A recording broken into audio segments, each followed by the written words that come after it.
ये question JEE mains 2024 में पूछा गया है, जो फिजिक्स के क्लास 12th के चैप्टर से लिया गया है। तो ये चैप्टर है magnetic effect of electric current, विद्युत धारा का चुंबकीय प्रभाव।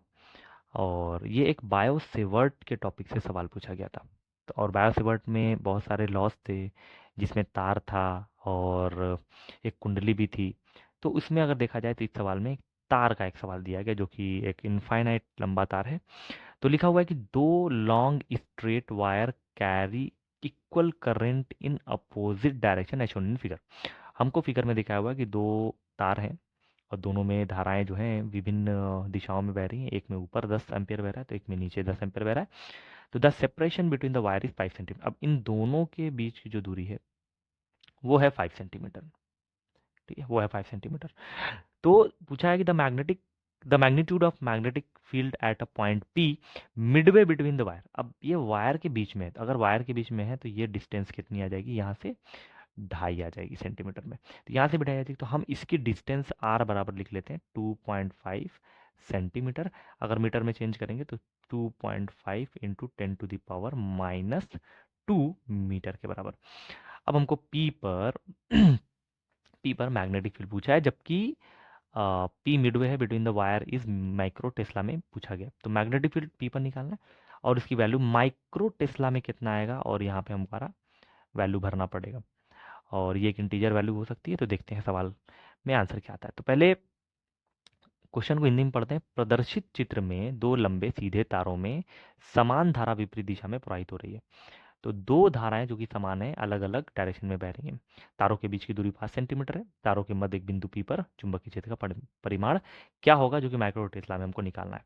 तो एक इनफाइनाइट लंबे तार की वजह से मैग्नेटिक फील्ड क्या होती है, तो हम पहले इसको जान लेते हैं। μ0/4π2I/r। तो आर क्या है, अब कितनी दूरी पर, जैसे मान लेते हैं कि हमारा ये बिंदु था जो कि इस तार से कितनी दूरी पर है, लंबवत दूरी, और ये पॉइंट पी है, इसमें धारा आई जा रही है। तो कितनी दूरी पर है वो हमारा डिस्टेंस आर हो गया। तो हमारा यहाँ पे पॉइंट पी पे मैग्नेटिक फील्ड निकालने का तरीका होता है μ0/4π2I/r। अगर इसमें फेरों की संख्या, अगर तार में कई फेरा हो जाएगा तो n लगा देंगे, लेकिन यहाँ पे हमारा इस तार में या इस क्वेश्चन में तार में कोई भी फेरों की संख्या नहीं थी, मतलब एक ही तार है। तो अब सवाल में दो दो तार है। अब जब तक कि दोनों की डायरेक्शन नहीं पता होगी मैग्नेटिक फील्ड की, हम इसको जोड़ घटा नहीं सकते। तो एक बार देख लेते हैं। तो ये तार नंबर 1 मान लेते हैं और इसको तार नंबर 2 मान लेते हैं। तो तार नंबर 1 की वजह से मैग्नेटिक फील्ड अगर देखा जाए तो ये ऊपर की ओर धारा जा रही है। तो ऊपर की ओर धारा मतलब हमारा अंगूठा जो है ऊपर रहेगा, और हमको इस डायरेक्शन में, मतलब इस दिशा में दाईं ओर हमको मैग्नेटिक फील्ड निकालनी है। तो अगर देखा जाए तो अंदर की ओर जाएगा। और ये वाला जो तार है इसमें नीचे की ओर जा रही, तो अगर हम हाथ उल्टा करके देखेंगे, नीचे की ओर अपना अंगूठा लगाएंगे, तो तब भी अंदर की ओर जाएगी। तो दोनों की वजह से मैग्नेटिक फील्ड अंदर की ओर जा रही है। तो इससे पता चलता है कि तार नंबर 1 और तार नंबर 2 दोनों की वजह से जो मैग्नेटिक फील्ड आएगी एक ही डायरेक्शन में होगी, जिससे हमारा वैल्यू जुड़ जाएगी। तो अब बी का मान कैसे निकाला जाए, तो बी की वैल्यू आ जाएगी B1 + B2। अब इसमें एक चीज़ और है कि अब इस तार में करंट और इस तार में करंट सेम, इस तार से जो डिस्टेंस, इस तार से डिस्टेंस सेम।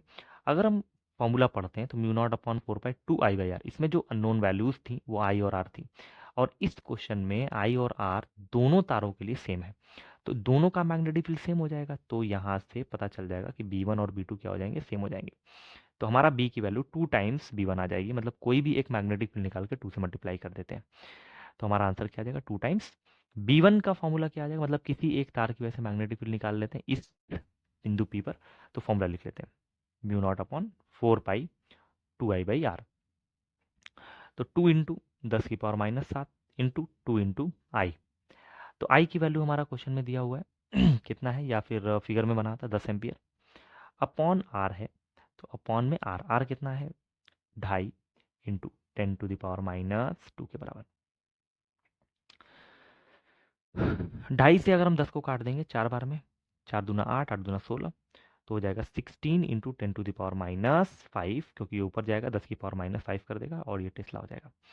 जबकि हमारा सवाल जो था वो माइक्रो टेस्ला में था, मतलब हमारा आंसर जो आना चाहिए माइक्रो में आना चाहिए, और माइक्रो आने के लिए 10⁻6 करना पड़ेगा।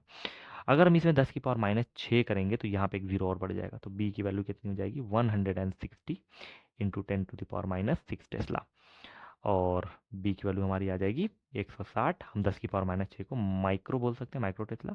तो हमसे जो क्वेश्चन पूछा था यहाँ पे देख सकते हैं कि चुंबकीय क्षेत्र का जो परिमाण है पी पर, वो माइक्रो टेस्ला में कितना है। तो हमारा जो आंसर आया माइक्रो टेस्ला में वो आया 60। तो हमारा फाइनल जो आंसर हो जाएगा वो आ जाएगा 160। ये हमारा फाइनल आंसर है।